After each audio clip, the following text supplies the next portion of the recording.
So All right, I'd like to welcome everybody to this second part in our three-part series on the history of Zionism. And in this part, we're going to be, Rick will be doing an introduction on the history of Zionism from 1967 up until the Oslo Accords. Rick will be speaking for about a half an hour, maybe a little more. And then we'll open it up for discussion. We're going to ask people to limit their comments to 3 minutes. And then if there's time, they can come back in again. Hopefully everybody knows how to do the raise hand function. Also, you're going to have to unmute yourself before you speak. So with that, I just want to also remind everybody that in 2 weeks, on February 4th, will be the third and final part in this series, which will be introduced by Ofer Neiman and Hamada Jaber. That will be at 10 o'clock, an hour and a half later than this one. So anyway, with that, Rick, please go ahead. Thank you. On May 26, 1967, in the Oval Office, President Lyndon Baines Johnson met with Abba Eban, Foreign Minister of Israel, along with Secretary of Defense Robert McNamara and the Chairman of the Joint Chiefs of Staff, General Wheeler. Abba Eban stated that his government believed that Egypt was prepared to launch a preemptive strike on Israel, to which Johnson turned to McNamara and said, "Bob, what does your intelligence say?" McNamara told Eban that U.S. intelligence found that it was impossible for the Egyptians to attack Israel because they had 60,000 troops and the bulk of their air force engaged in the Yemen and Aden Civil War. Johnson went on to say that if they would attack you, you could wipe the floor with them. McNamara went on and said that Israel's army was stronger than all the Arab states combined, and there was no way that Israel could lose in a war. On June 6, 1967, Israel simultaneously attacked Egypt, Syria, and Jordan. They took, in a very short period of time, they took the entire Sinai Peninsula, the Gaza Strip, the West Bank of Jordan, of old historic Palestine, and the Golan Heights. The war was over with in 6 days. Israel, of course, propagandized that they were under fierce attack and they were in danger of being annihilated by the Arab governments. It was complete nonsense. They were never under attack. Thus, for the Palestinians, the occupation of Gaza and the West Bank was considered to be the Naksa, the setback, a setback that continues to this very day. The occupation of the West Bank and Gaza, of course, amounted to the extension of the Nakba itself, visited on the Palestinian people daily in Gaza and in the West Bank. It was particularly horrible for the Palestinians in the Gaza Strip because as time moved forward, the Israelis created more and more settlements in Gaza, which were military outposts, and they had settlers who were attacking Palestinians daily, much like the situation today in the West Bank. 6 years passed, and we come to 1973, late October. The Israelis continue, by the way, to occupy the Sinai Peninsula. They built a 60-foot sand berm with guard towers on top. They reckoned that it would take the Egyptians no less than 5 days to break through it. The Egyptians, however, came in with high-powered water cannons and went through the 60-foot sand berm in 5 hours and roared through the Sinai, attacking the IDF, while the Syrians bombed the Golan Heights, where the Israelis were now, which the Israelis were occupying, and a war transpired in which the Israelis were in serious danger of losing and then having to sue for peace on Egyptian and Syrian terms. On October 14th, the United States began Operation Nickel Grass. This is something I didn't know about. They had C-141 cargo planes flying daily back and forth to Israel, with the latest weaponry being used in Vietnam, tanks, ammunition, airplanes, bombs, etc. And this went on until the 14th or the 16th of November, and was what saved the Israelis and allowed them to counterattack and beat back the Egyptians and the Syrians, unfortunately.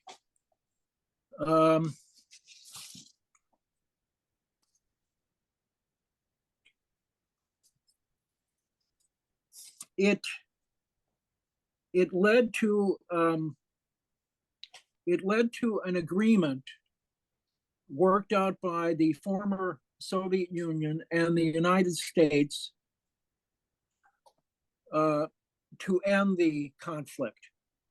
It had other ramifications. Anwar Sadat was now the president of Egypt, and he was turning toward US imperialism, and this pushed him even further. And in 1978, there was a summit at Camp David where there was a rapprochement with the United States and a recognition by Sadat and Egypt of Israel. A tremendous setback for the Palestinian people, and a signal to other Arab nations of what they should do, which took far more time. During this same period, just before 3 years before the 1967 war, the Palestine Liberation Organization was formed. The head was not at that time Yasser Arafat. That came 2.5 years later, when he became head of the PLO.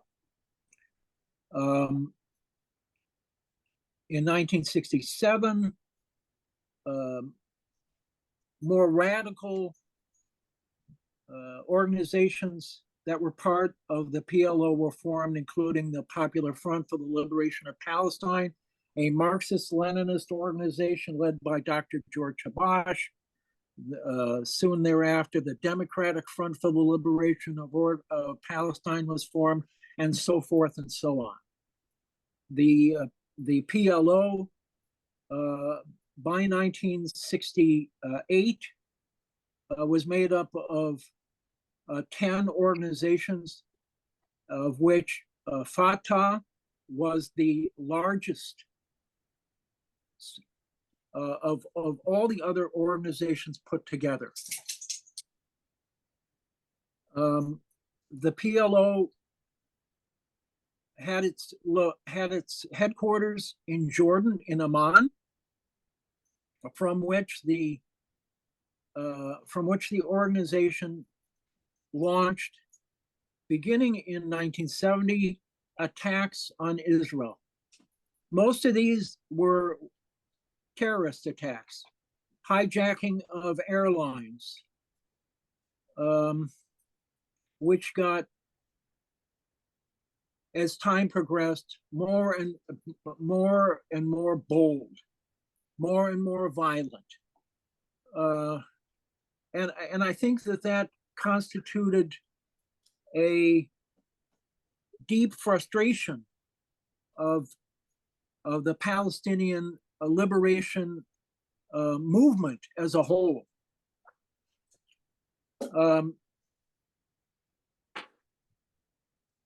There was the PLO and the Palestinian National Council, which was much larger and more international in scope, faced a unique problem, in my opinion, that other liberation movements of the time, which were also colonial settler operations, did not face. In the former Rhodesia, Zimbabwe, and in South Africa, the white settler colonialists were a minority of the population. They were content to exploit and oppress the majority Black population, which the liberation movements could use to their advantage over time. The PLO didn't have this luxury because Palestine proper was now Israel, and the Gaza Strip and the West Bank were also under the control of the Israelis. Certainly, they had operations underground, both in the Gaza Strip and in the West Bank, but they really couldn't do very much. They couldn't go in. They had support from the Palestinians inside Israel, but the Palestinians inside Israel were under constant repression, oppression, etc., etc., including the same kind of blistering savagery that Palestinians in Gaza and the West Bank faced. I'll just briefly mention that a civil war broke out in Jordan between the PLO and the Jordanian army, and eventually the PLO had to leave Jordan because the Jordanians received communications from the United States, who saved their country, saved Hussein, forcing the PLO to leave and go to Lebanon. The PLO essentially in Jordan and then later in Lebanon formed what constituted a parallel mini-state, both to Jordan previously and to Lebanon later on. Lebanon which had been a French colonial project under the mandate agreed by the mandate negotiated in Sykes-Picot in 1916, was far different than British colonial possessions. The French based their rule on confessionalism, meaning that they had in Lebanon, the Christians fighting the Sunnis fighting the Shia fighting the Christians and the Sunnis. And that was the atmosphere into which the PLO came. They built up the PLO. They continued to raid into Israel from the north. They did considerable damage. And of course, the Israelis would attack from the air and bomb Lebanon. And of course, that exacerbated the contradictions in Lebanese society. Simultaneously, in Syria, Hafez al-Assad had come to power in 1973, I believe.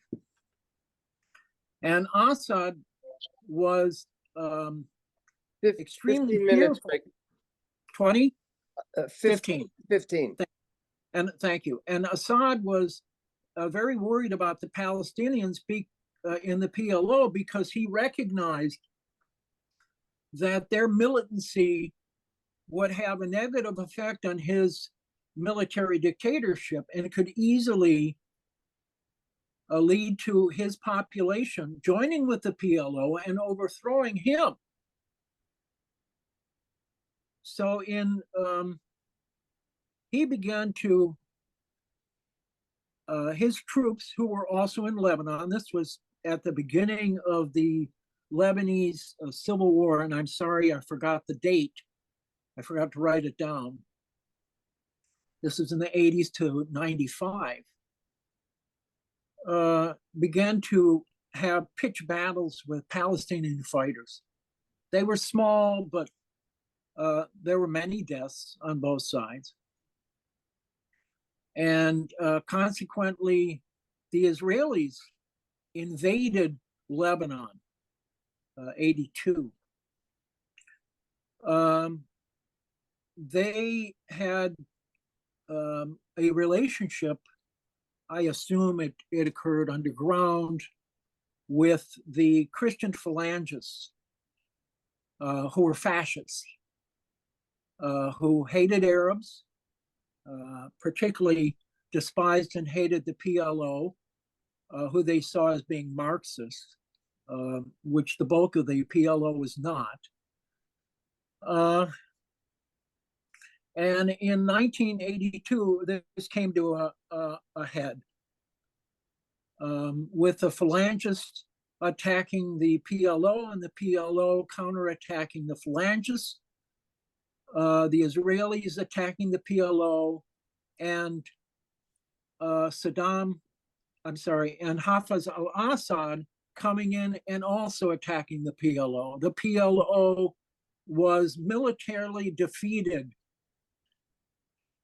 in Beirut, and they had to leave Beirut.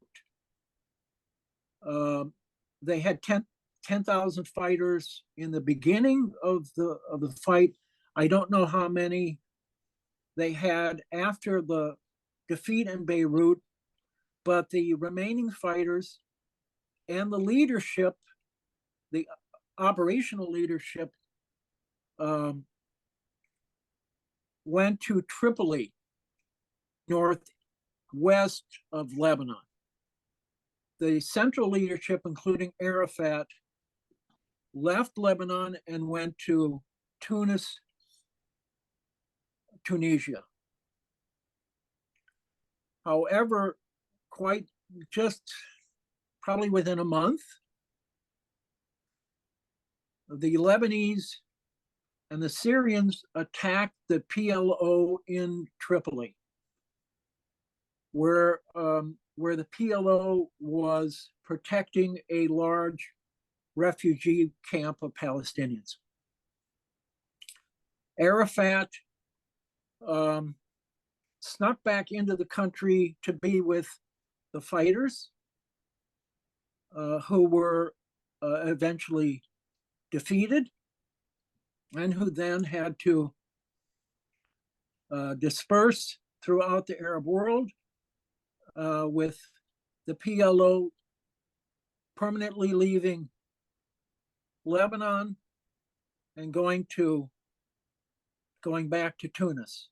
This was a tremendous defeat for the Palestinian movement, and a tremendous defeat for the PLO. It reduced them to being cheerleaders for whatever the Palestinian people were doing inside Gaza and the West Bank, although they had organizational leadership of their own factions within the occupied territories. The worst thing that happened with the defeat of the PLO was the Sabra Shatila massacres by the Christian phalangists, who killed thousands of Palestinians with the help of the Israelis, who penned them in.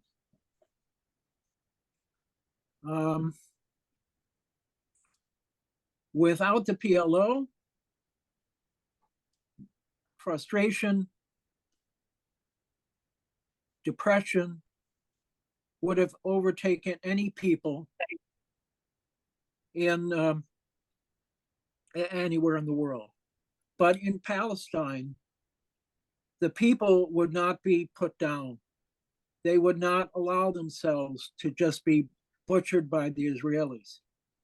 In 1987, after a year of the iron fist of Yitzhak Rabin, who was the defense minister,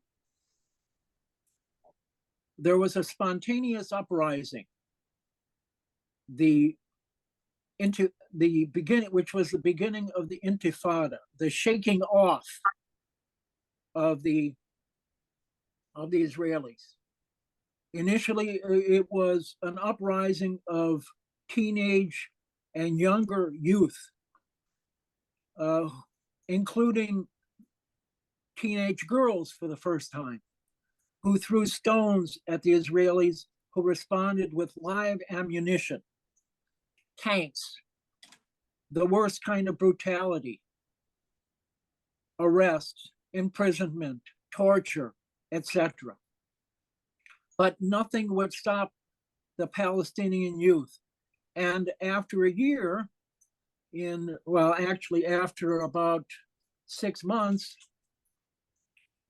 the entirety of civil society, Palestinian civil society, joined the Intifada, which went from late December 1987 until 1993, when the PLO recognized the state of Israel, and that's September 9th, 1993, which was the end of the Intifada, when a meeting was held with Bill Clinton, Yasser Arafat, and I can't remember who the Israeli was offhand. And the Israelis stated that they would be willing to negotiate for the creation of a Palestinian state. And of course, they lied, which they always do. Arafat and the PLO presented a laundry list of basically, we will do this, we will do this, we will do this, we will do all these things for you. And they got no guarantees from either the US or the Israelis that they would do anything. They basically got an office in Ramallah and and some money.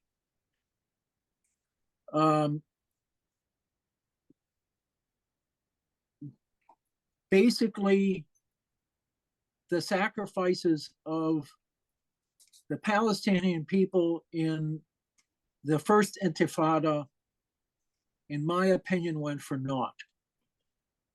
If the PLO would have seen the importance of keeping up and intensifying the Intifada, it's quite possible that the cost for the Israelis and pressure from the US and globally might have led to a different conclusion.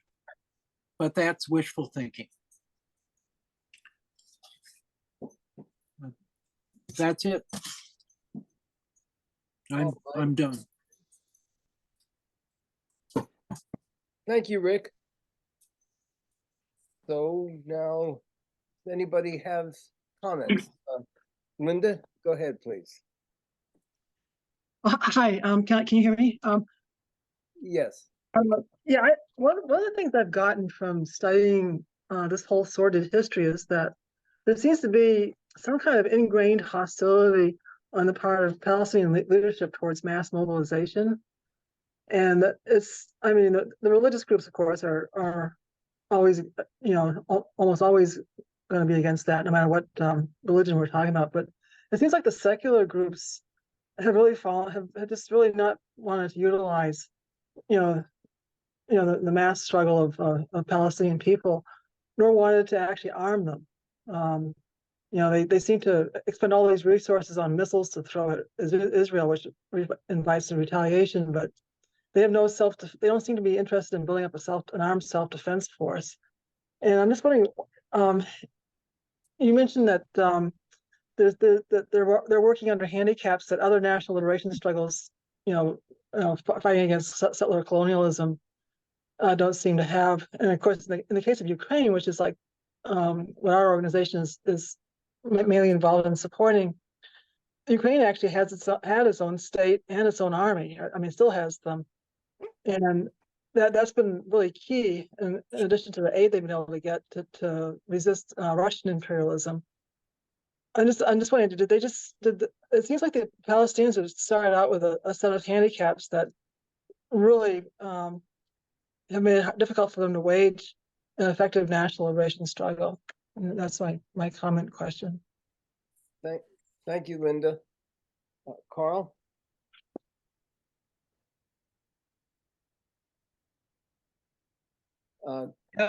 Rick, your presentation talked about the military defeat after the 1982 when the Israelis invaded Lebanon and how depressing things got after that.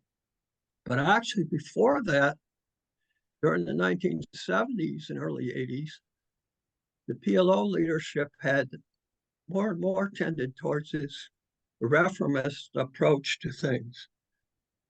And it was actually the euphoria after the 1973 war that gave rise to this. They were excited about the victory, or almost victory, that the Arab countries had achieved in the 73 war. And so this led them to think that, well, we can make deals with the Arab governments, and the Arab governments can make deals with the US and Israel. And so they began to take a friendly attitude towards imperialism and to the Arab governments. And this is what actually led them to more and more think about giving up the struggle and not trying to organize internally, and led to the weaknesses, which, of course, after 1982, led to serious defeats. Is that it, Carl? Yes. Okay, thank you. Can I respond? Well, you can if you want to, or you can wait and go ahead. I'd like to respond. Go ahead. Yeah. In all my research, I found nothing to support that the claim you're making, Carl. I mean, it certainly the international solidarity movement was making advances in Europe, even within the U.S. by '82 with church groups and so forth, human groups that were strictly human rights. But the '73 war was a defeat. All the fighting was done in Sinai and in around the Golan. No actual fighting occurred within the state of Israel.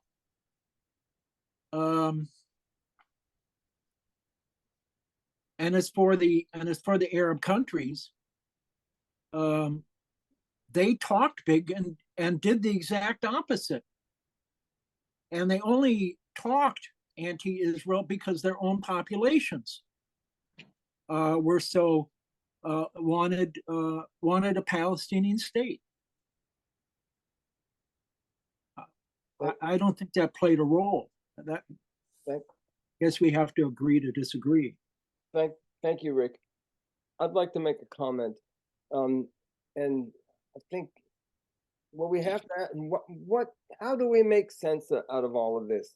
And in the last session that we had, we talked about how amongst other things, how the rise of Zionism was made possible not just by the rise of fascism, but also by the betrayals of both social democracy and of Stalinism. And I think that in this period that Rick covers, that Stalinism also played a role because it made it impossible or extremely difficult for the working class to find a road to defeat Zionism. Linda talked about the centrality of the mobilization of the masses of people. Rick also talked about it. And I would be more specific and say the mobilization of the working class leading the rest of society. And that's where I have a different view from Rick. I don't think that the PFLP was Marxist. They might have said they were, but in fact, they had elements of Stalinism with, they supported terrorism, amongst other things. They did not see the centrality of the role of the working class. And they also had no view of the issue of capitalism and Zionism together. In other words, linking up the issue of the struggle against national oppression with the struggle for socialism. And we saw that sort of thing throughout the region, the results of it. That is why the Ba'ath Party became so popular, because there was no real revolutionary socialist alternative. And we saw, look at what role the Tudeh played in Iran, where they ushered in the Ayatollah into power. So CP. among other things, in addition to understanding what happened in that region, there's just, around the world, we see the working class in general in a state of confusion and retreat, not exclusively, but that is a general process. And we cannot forget the role of Stalinism in taking socialism off the table and making it just for a holiday speechifying at best, what role it played. So in general, I thought, Rick provided great information, but I think that view also has to be added to the equation. Just very quickly. Well, Rick, hold on. Let's let some other people talk, and then you'll have plenty of time to come back in. So go ahead, Ted. You're just saying, you said something I didn't say. That's my objection. Rick, why don't you respond and then I'll go ahead. I don't mind. Okay, thank you, Ted. John, you claimed that I was saying that the PFLP was Marxist-Leninist. That was their self-description when they formed, not my opinion. Okay, well, that's not what I understood you. I'm sorry. I apologize if I misquoted you. I thought you had said that they were, but No. anyway, then I It apologize. was their self-description. It's Okay. okay. I apologize for that. Go ahead, Ted. Well, I'm not, I haven't studied this history for a long time. And I thank you guys for brushing up and adding to what some of us knew before and forgot. And hopefully others are learning from it.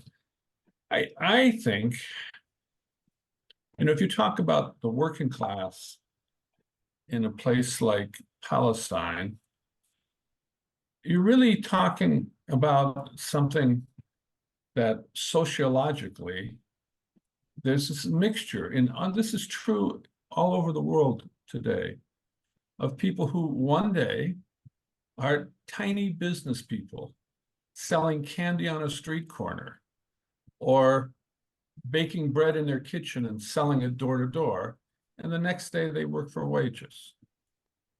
And that kind of mixture of poor petty bourgeois and workers is really what the Palestinian working class mostly was, and I think is today in places like Gaza.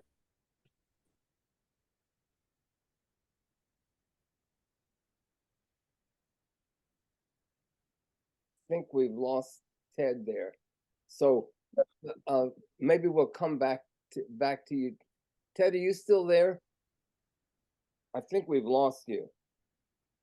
So maybe you need, Ted, maybe you need to go offline and come back again.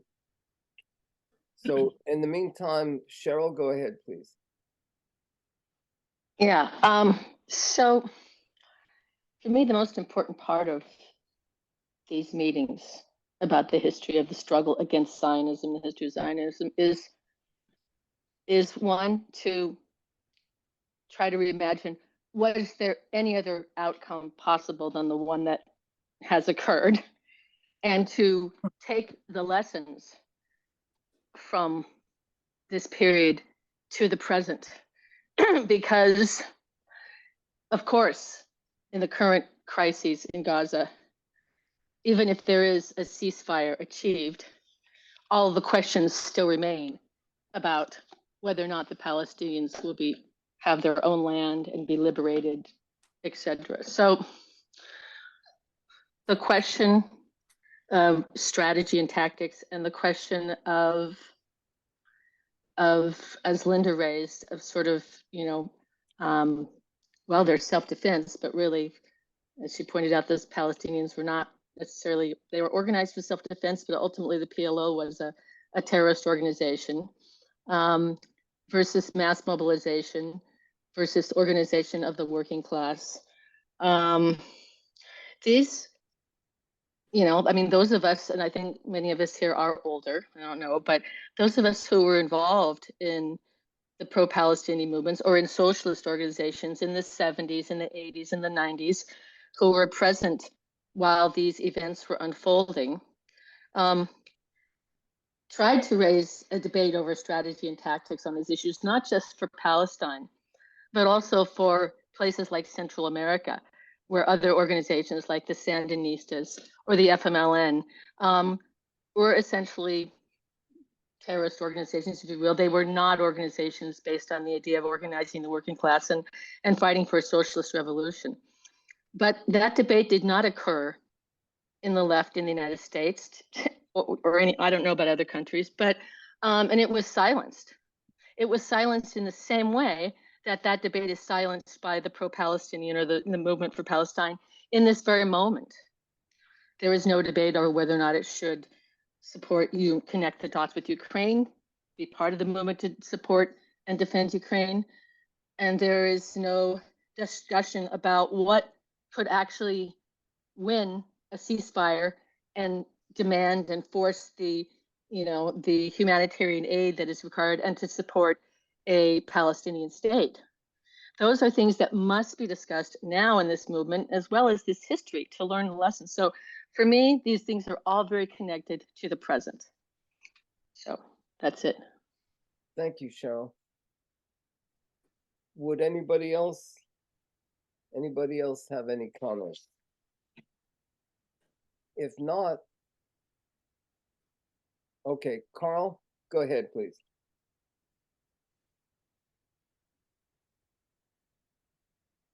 I had another question about Rick's presentation. That he said that that there were differences between Palestine and other national liberation struggles that made it particularly difficult. I think that was the point.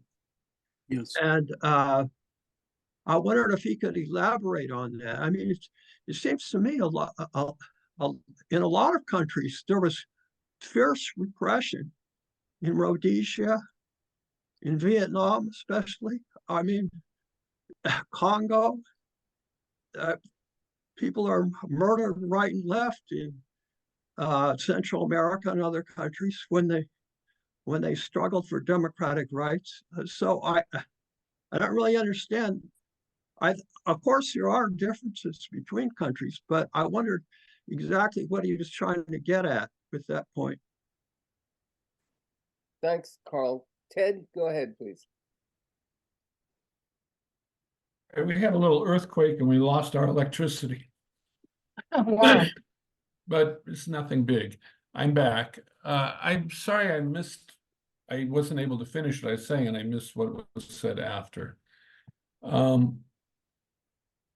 was trying to get to the point is what I would like to know is what did the PFLP and DFLP do actually in relationship to organizing the Palestinian working class and the poor petty bourgeoisie of the Palestinians? Because I think they did have a different attitude than Fatah did. And in the case of organizing, Carl was talking about a democratic struggle. I think, and I don't know what he said exactly, but I think the struggle of the Palestinians it's unique, but it is closer to the struggles of other people who've been oppressed by settler states. So, and that means the indigenous people of North America.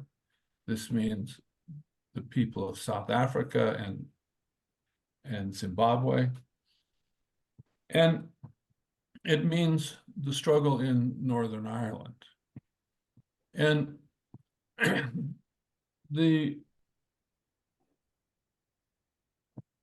it's easy in those situations to resort to a military strategy. The IRA did that. Many people have resorted to military strategies to fight back in those situations. And this is a response to the extreme repression. But military strategies mostly fail. And the strategy of combining a clandestine movement with building a mass movement with demonstrations and general strikes and a clandestine military arm, I think is the most fruitful strategy. It doesn't guarantee victory, but it seems to me that the Palestinians didn't have that kind of strategy. They mostly, especially after Black September in Jordan, adopted a military strategy. And I'm no expert, but I'm interested in what Rick and anybody else has to say about this. Is that it, Ted? I'm done. Okay. Thank you, Ted. Rick, would you like to comment on any of these points, including what Ted said? Yes, I would. Thank both Carl and Ted for the questions and points that they're raising.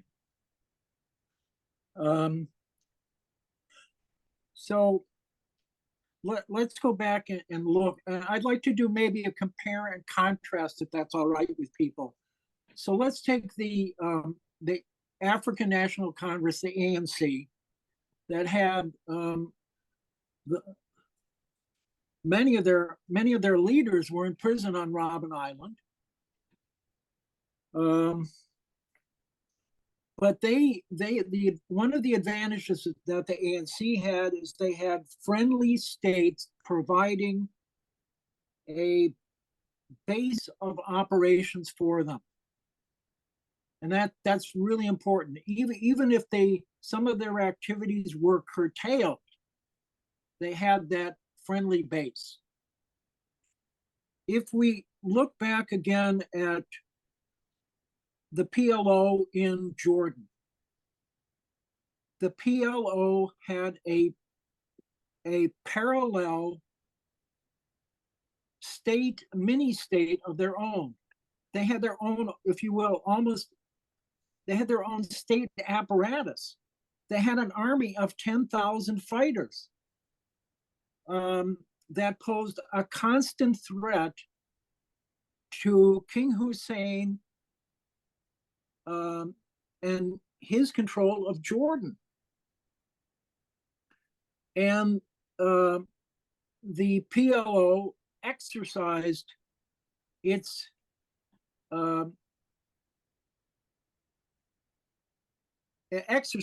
that not so much politically, but more so militarily.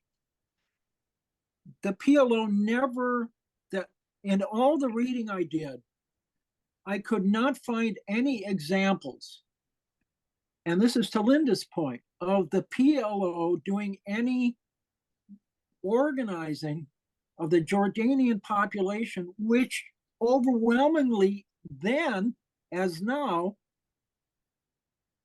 is Palestinian. Instead, they always looked to attack Israel with these principally plane hijackings. They didn't even go into Israel to like attack any kind of infrastructure to show that the Zionists were vulnerable, that they weren't unconquerable.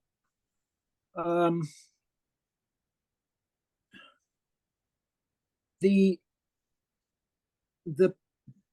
ANC never, and the Zimbabwean movement, both ZANU and ZAPU, never made any attempt to take control of the states that they were operating in, whereas the PLO tried to do exactly that in Jordan, which led to the civil war between the Jordanian state and the Palestine Liberation Organization, and eventually led to the PLO having to leave.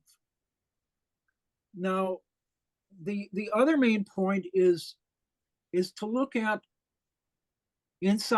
taking again South Africa is the example.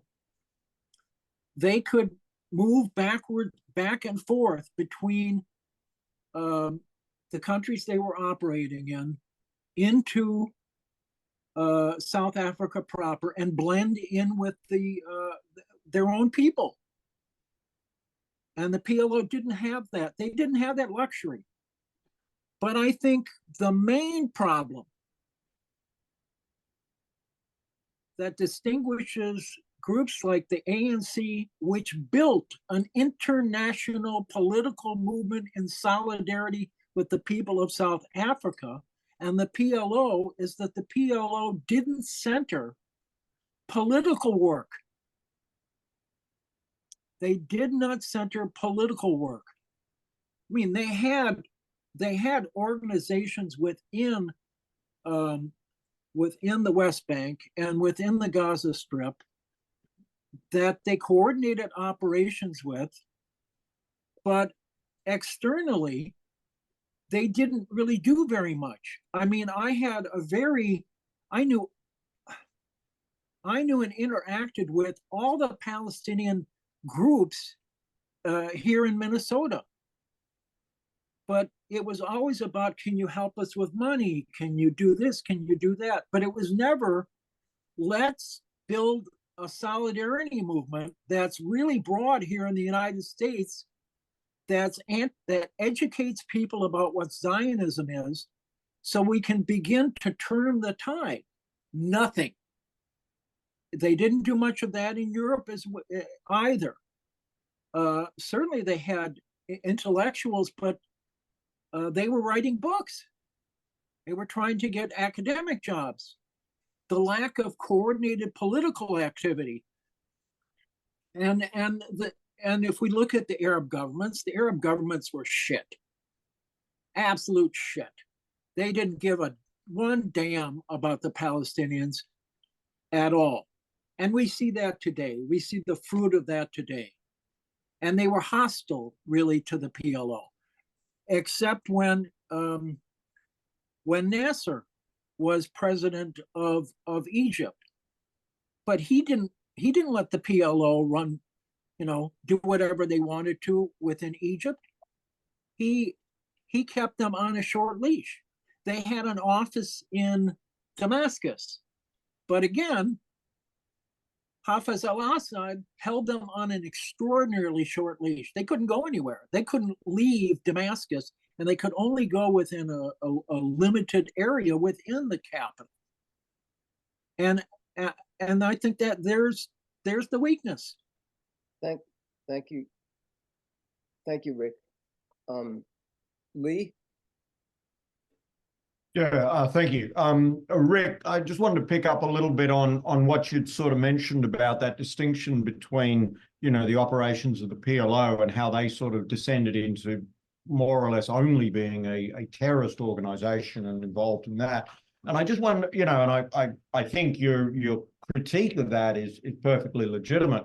I'm wondering if there was a bit of a crisis of imagination on the part of the PLO, in the sense of they were operating within a context of anti-colonialism, and specifically a couple of examples of successful guerrilla campaigns, which were always asymmetrical projects against, a larger occupying force.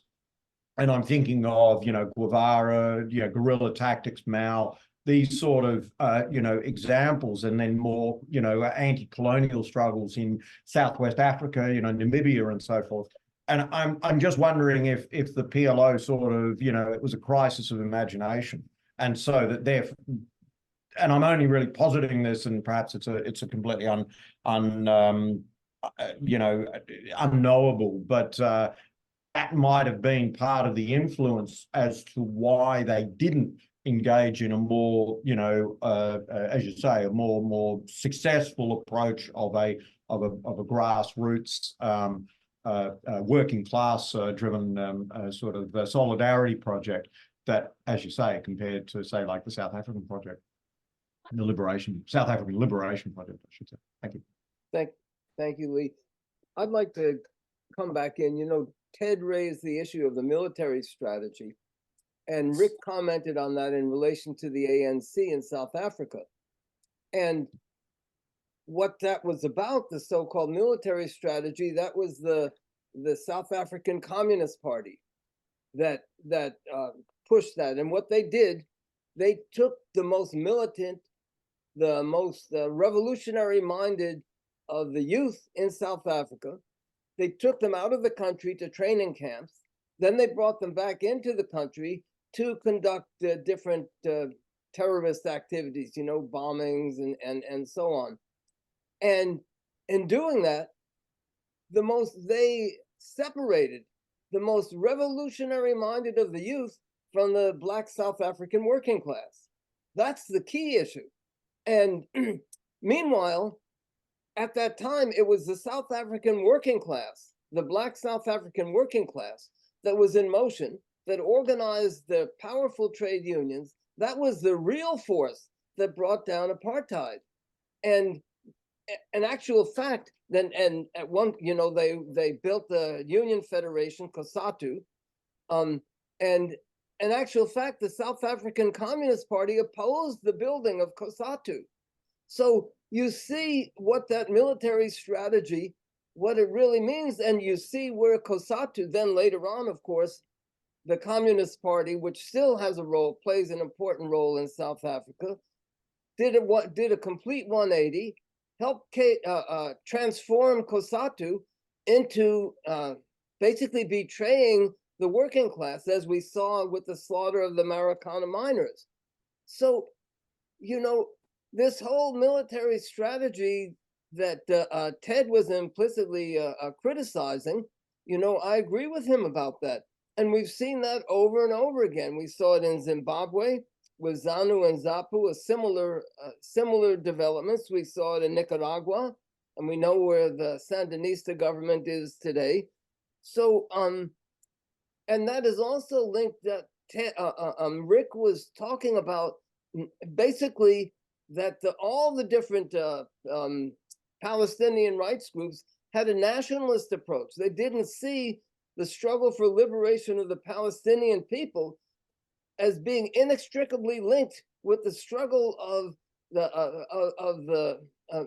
with the needs and the interests and the centrality of the role of the working class throughout the Arab world, and also in throughout Southwest Asia and North Africa, we should say, if we include Iran in there. And and just one last point, you know, granted what Ted said about a lot of workers were engaged in small business, you know, selling something on a corner and so on, but there also always was a hardcore working class in Palestine, the railroad workers and so on. And so anyway, I think that those points have to be borne in mind, especially for today, when you see what Hamas is up to. And they will be, if Israel would allow them, and if the Palestinian Authority didn't already occupy that space, they would be headed down the same road as the PLO has taken. Can I come in? Yeah, hold on, Rick. Let's see if anybody else wants to comment, and then yeah. Okay, well, since nobody else has their hand, okay, let's let Linda. Hold on. Let's let Linda comment, and then do you want to come in, Rick, before or after Lee speaks again? Let's let Linda and Lee speak, and then you can come in. You know, maybe they'll have some additional comments that you want to respond to. So go ahead. Linda's only spoken once, so Okay. we'll have her speak next.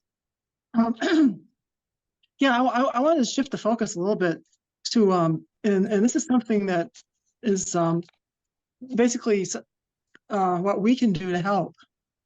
You know, in addition, I mean, we all have our criticisms of how things have been done, and I think those are valid. I mean, and then, I mean, there's a long history to draw on, but there's also another aspect of struggle, and that's the boycott and divest movement, which is has practically been criminalized in many places in this country and in Europe. And the reason why is that it was the disinvestment movement in South Africa that really helped to bring down the apartheid regime. I mean, along with the you know, the struggle, you know, it complemented the struggles of those people. But even without an effective national liberation struggle in Palestine, pushing for BDS can really has been shown just by the reaction of the Zionists to be something pretty effective that we could do to at least attack the apartheid state. That's all I had to say. Thanks, Linda. Lee, and then Rick. Thanks, John. Yeah, just a point to pick up on, in fact, on Linda's comment, but Rick's as well, about the role of the working class. And I'm reminded of Patrick Wolf's article about the elimination of the native in settler colonial societies. And he makes a distinction between, you know, South Africa and its dependence, the apartheid state's dependence on the black working class in that situation, and then comparing that to settler colonial projects such as obviously the US and Australia, with the elimination or just the inability to corralled the native indigenous populations into a functional working class. And in the case of the Zionist project in Palestine, to explicitly eliminate Palestinian workers from the working class, that impacts into, you know, the capitalist wealth structures that overwhelmingly existed within, you know, the state of Israel. And so it was that project of eliminating the impact or the role of the working class of, in this case, Palestinian workers, and how they could influence events. And indeed they did try, and I believe Rick sort of, you know, highlighted some of that history in the previous talk. So it was just that idea of, at one level, and I'm not trying to give any excuses here to the PLO, but you can sort of see a disempowered working class within Palestine, its inability to leverage its proletarian power towards an effective outcome, that sort of also plays into this this idea of asymmetry and the use of terrorist tactics to try and achieve an outcome, when literally the working class within Palestine is sort of being corralled into a state of impotence vis-a-vis against the oppressing state of Israel. Thanks.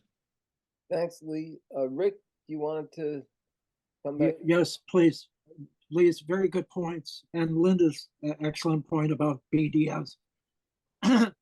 So one thing that we see in the PLO is a total lack of any class analysis. And when you don't have even a basic class analysis, how do you move forward politically? And this is particularly true of liberation movements, because you don't see the dynamism of the various classes at work, and you can't really look and understand what they're really doing. Sure, you can see they're capitalists and you can see we're workers, but that's very, very, very, very basic. And a class analysis allows you to develop a strategy and tactics which can utilize the power of your people, and particularly of your working class. And we can see this very clearly in the PLO.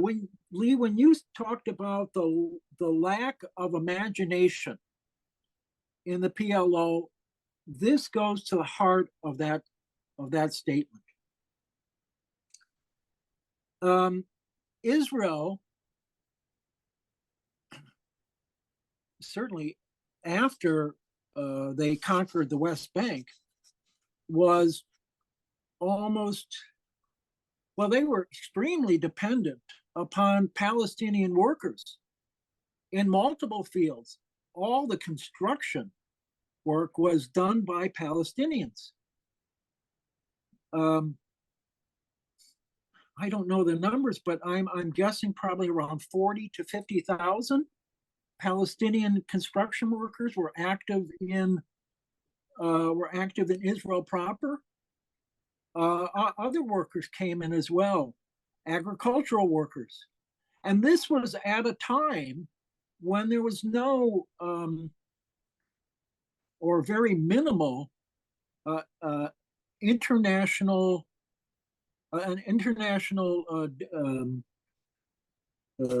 importation of laborers who had no rights and were on contracts or situations like that. Now in Israel today, they employ ties to do agricultural work. Previously, after the Second Intifada, they brought in Africans who then they had trouble getting rid of. So the PLO never seriously used the strength of the Palestinian workers to cripple the Israeli economy. And they could have. They could have completely crippled the Israeli economy. And then that would have forced the US to go to Congress and try to raise billions and billions more dollars for the Israelis. And that would have, of course, created a debate within the US. And you can see what happens. You have layers and layers of layers that then unfold and creates a different situation. But again, because of the deep-seated political weaknesses of the PLO, Fatah, yes, was nationalist. And if people have read the annotated timeline at all, I put some information in there about Arafat's class background, about Arafat's political background. He was in the Muslim Brotherhood in Egypt. And that's the extent of his political development. He never moved off that. And if you look at people today like Abu Mazen, who also goes by the name Mohammed Abbas, he's completely bourgeoisified. I mean, he was the pick of Israel and the US. He's not a leader of the Palestinians. He's the leader of the secondary oppressors. We're in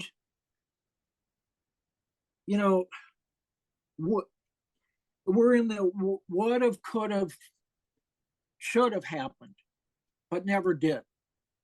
As for BDS, BDS is a project of Palestinian civil society, not of any revolutionary group. And those groups are still active. They're underground. They're carrying out the same kind of campaigns they carried out starting in Jordan. They haven't changed at all. Whereas, and just a quick comment about when the PLO came back and became the Palestinian Authority, it was a horrible day for Palestinians, for Palestinian civil society, because Palestinian civil society had developed means of resistance to Israeli apartheid, to the Israeli apartheid state. And they had elaborate institutions that operated separately and distinctly from Israel. And they had resistance to the occupation, and that was all shuttered when the PLO came in and formed and had the PA. And today, what role does the PA have? It suppresses the Palestinian, the Palestinian movement. That's its role. And they do nothing, they do absolutely nothing to talk about BDS. They've buried it. Everything is diplomatic, this and that. So thank you for that comment and those questions. They were very valuable. So with that, if nobody else has their hand up, I think that would be okay. Carl, and then yeah, go ahead, Carl. Well, it's been raised. Well, what can we do? And it seems to me, from the comments that have been made, we need to build the kind of solid support network that Rick talked about was missing previously. And this solid support network has to do a lot of political work. It can't just dream about glory days of terrorism as a solution to things. Well, we need to do serious political work that has to be critical of the Palestinian Authority and also of Hamas and also of the Stalinist influences that are undermining the work. Okay. We also have the campus. If there's nothing further, then I'll just say that actually, in a way, is an appropriate end to this discussion and kind of a bridge to the next one of this series, which will be on the more recent developments in Israel and in Palestine itself. And certainly in that, then we will have to draw some conclusions as far as what we can do here. So I think we're going to end the meeting here. If people want to stick around and talk informally, they're welcome to. I'm going to put in the chat. This is a link to the transcripts from the previous forum that we had, if anybody wants to look at them. And we also have a video up of that previous forum. And just like to remind everybody. Oh, okay. Rachel, did you had something? Yeah, it's a good point. Okay, Rachel, I see you have your hand up. Hi again. I don't know if this would be more something, Yeah. I guess you're kind of doing it by timeline towards for the next session, but about I can just say like that what I wrote in the comments. I'm just chattering to myself in the comments. Hope this is not a distraction. About questions about like BDS as a function, as a movement, and feeling kind of like it's very amorphous. About on one hand, I mean, I'd say the goals of anything are a little more make sense, but at the same time, it's just about how to go at it and and the different elements of it. Like I'm even thinking just on the boycott level is something that is, I don't know, the kids on social media with their Starbucks conversations. If you see, I don't have strong opinions one way or another, but it just is an example of not having, coherent messaging. And at the same time, I also don't know if it's how much of this is, like I even mentioned, how much of this is intended decentralization to avoid being cracked down on. Not that that actually seems to have done anything, and how much is, I don't know, different messages going on in sometimes even in conflict with each other. So again, I don't know if that could be more for a later time, but just saying in terms of effectiveness. Okay, thanks. Let's formally close out this meeting if we're going to go on. And then if people want to talk about BDS and other related issues, we can. I want to just close by reminding everybody that the next forum will be 2 weeks from today, February 4th, and Ofer Neiman, who is an Israeli anti-apartheid activist and BDS supporter, and also Hamada Javer, who's a Palestinian BDS in Palestine, also an activist there. They will be speaking, and we're going to send out reminders about it, but I want to remind everybody here, as opposed to almost all of our meetings, that forum will be starting at 10 o'clock Pacific Coast time. That is to say, an hour and a half after what our normal meetings are. So I hope that you attend, and please remember that the start time will be different. You will get a notification about it. So with that, so if people want to stick around and talk a little more, we have Cheryl and then Rick, and then I want to comment on BDS also. Go ahead, Cheryl. Yeah. Yeah, well, we're certainly going to learn more and hear more about BDS on February 4th, but I haven't followed it that much. But I mean, it's a boycott. So I mean, the general idea of a boycott is, well, we're not going to buy the products that are manufactured and profited by companies that are in Israel or owned by Israelis, I guess. I don't know how far it goes. Maybe it's just products made in Israel. So I'd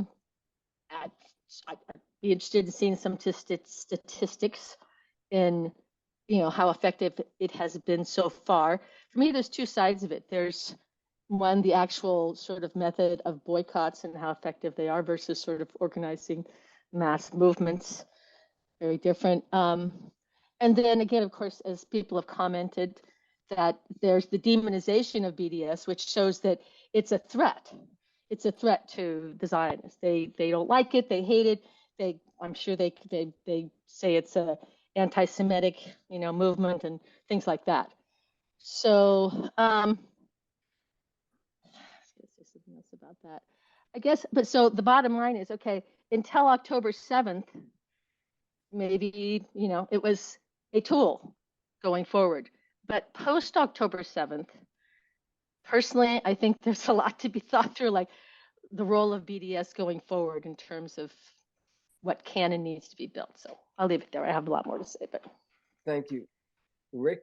And then I have a comment also.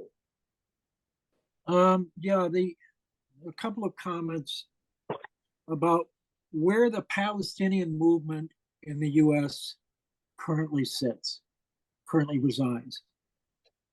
Well, there was a break that occurred between activists from the 60s to the mid 80s who left the movement, went on with their lives. And some Palestinians went back to the Middle East. Some became intellectuals, started writing books and articles, and developed a more top-down approach. We have the campus. We can't disregard the impact of the campus on the Palestinian Solidarity movement. And this includes a lot of, I would say, second generation Palestinians born in the US. And there's a split. They're more influenced and have been influenced by non-class analysis actors, or people who point their finger at, it's not this person, it's talk about, ma'am, sorry. And then BDS, a lot of what's going on in BDS occurs online. I get like monthly updates on BDS that say we've had this victory, and keep up the pressure on this company, or et cetera, et cetera. There's no mass work. They're more interested in maintaining the organizational apparatus that they have with the peace movement, or churches and so forth. They don't actually, you don't see like BDS standing in front of Trader Joe's saying, don't go into Trader Joe's because they sell a lot of Israeli products that are made in the occupied territories. They don't do that. And so these are all problems. And it has to do globally with the necessity to rebuild the left in the US. The same problems that we see around the lack of Ukrainian solidarity, we see around Palestinian solidarity. It's okay to attack the Zionists, but we don't want to do anything else. So that's it. So I'd like to comment on BDS. And in the first place, it's widely claimed that it was a boycott, that BDS was what brought down the South African apartheid. And I No. think that really sells short the Black South African working class. They were the ones that brought down apartheid. And even as far as BD, there's boycott and there's boycott. And you know, I mean, there's a labor boycott also. There was, you know, there's been a couple of Israeli ships that have been shut down for a day. Here's another example as far as a boycott in as far as apartheid. I remember back then in the 80s in Ireland, there was a young shop clerk that refused to stock Israeli goods. I think they were oranges or something like that. She got fired, and there was a big campaign, and they won. They got her job back. So there's a labor boycott and there's a consumer boycott. And I support the former, labor action. Just also, I just want to screen share this leaflet that the Ukraine Socialist Solidarity Campaign has put out with some of the ideas that we have put forward as far as what it will take to end this. With that, I think Linda, okay, I'm going to end screen share for now. So we got Linda. Yeah, go ahead, Linda. Oh, yeah, hi. Yeah, so BDS is a really complicated issue, as is the history of the divestment struggle in South Africa. Consumer boycotts in general are quite ineffective. I was part of the P9 strike committee in the 80s, and after the union just got smashed by its own leadership and all kinds of other horrible things, they resorted mainly to boycotting Hormel, which, I mean, it's okay as an ancillary issue, but consumer boycotts, in general, they just don't have the staying power. And I wouldn't make any I mean, I think labor and consumer boycotts together, there's no reason to choose between one or the other. But the divestment struggle in South Africa mostly concerned a lot of institutions like pension funds and universities, and outfits that could be appealed to on the basis of the morality of or the immorality of apartheid. I mean, it was complementary to the struggle going on in South Africa. Nobody ever that I know of has claimed that it took the place of the mass struggle there, but it was a very effective way for activists in this country, to bring pressure on a lot of the pressure points, of the South African economy, just by divesting these these funds that had in their portfolio the South African companies and so forth. I think in the case of Israel, there's a lot more at stake. That the Zionists have far more to lose than the apartheid regime in South Africa. I mean, I'm just basing this on my general impression of how linked the oppression of the Palestinians by Israel, how much that's linked into the U.S. foreign policy as compared to the oppression of South Africans. And I just think that these people don't react as violently to stuff like, unless they're really threatened. And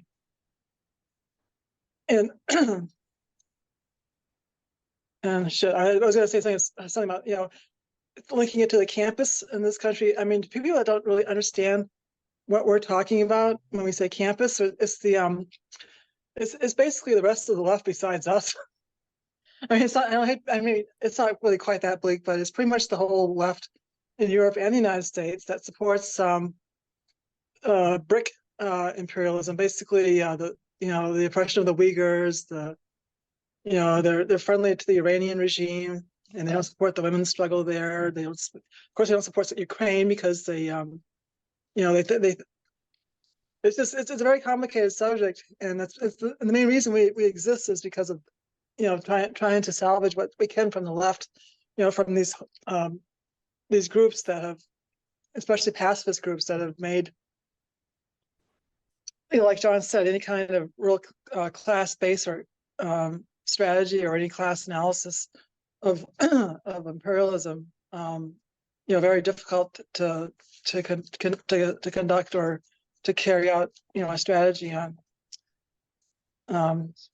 Anyway, that's all I had to say for now. Go ahead, Rick. If BDS, if boycott was just boycotting commodities, then I don't think it would be the number one goal of the Israeli regime to destroy boycott, divestment, and sanction movement. And this has been the thrust of their much of their international diplomatic work for several years now. Yes, it's boycotting of commodities, but it's also boycotting the right of Israeli athletes to participate in international athletic events.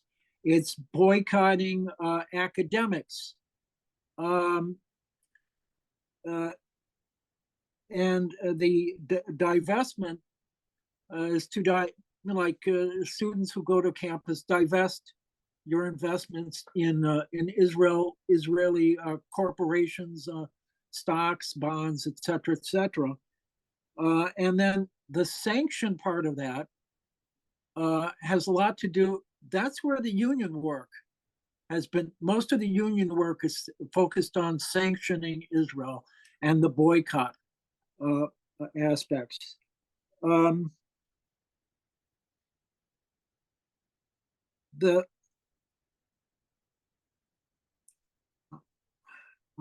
lost my trend of thought.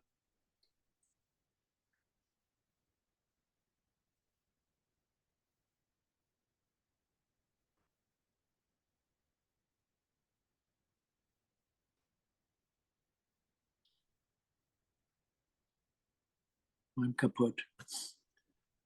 Okay.